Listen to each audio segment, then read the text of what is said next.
Bonjour à tous, je m'appelle Emily et je viens du Michigan. J'ai une belle histoire à partager avec vous. Mais d'abord, n'oubliez pas d'aimer et vous abonner. J'ai grandi sur un magnifique terrain avec ma sœur aînée Rose. Nos parents étaient des investisseurs immobiliers très prospères, ce qui signifie qu'ils pouvaient se permettre de nous donner tout ce que nous voulions, sauf leur attention. Mais Rose inventait toujours des jeux pour me distraire. Nous passions tout notre temps dans les bois à l'orée de notre propriété. Je ne me souciais pas de ce que nous faisions. J'aimais juste être avec elle. Au printemps, un petit ruisseau traversant les bois se remplissait tellement que nous ne pouvions pas le traverser en toute sécurité. Construisons un pont de corde pour traverser. Ce sera comme notre propre royaume privé, rien que pour nous. C'était magique. Parfois, le garçon qui habitait en haut de la rue, Ethan, se joignait à nous. Il avait un an de plus que moi et un an de moins que Rose. Et il la suivait partout comme un petit chien sans espoir. T'as un insecte dans les cheveux.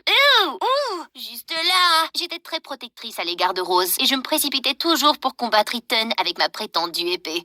Ne te moque pas de ma sœur. Sinon quoi? C'est bon, M. T'as pas besoin de t'inquiéter pour moi. C'est le travail de la grande sœur d'être la protectrice.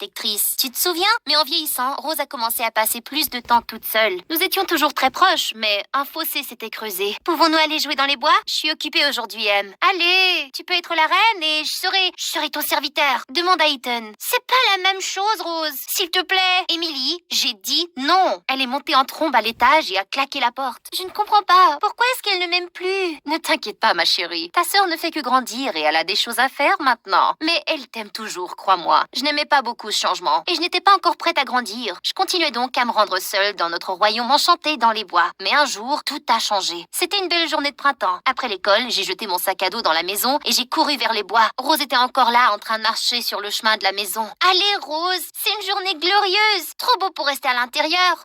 Peut-être plus tard, je dois faire des devoirs. Finis-les plus tard et viens jouer avec moi. Emily, plus tard. J'étais déçue, mais j'ai quand même été dans les bois sans elle. Mais quelques secondes après avoir posé le pied sur le pont de corde, celui-ci s'est soudainement rompu et je suis tombée. Mon bras a heurté un rocher et j'ai ressenti une douleur aveuglante. J'ai essayé de m'agripper à quelque chose pour m'arrêter, mais le courant était trop fort. J'ai essayé de crier à l'aide, mais je savais que personne ne m'entendrait. À ce moment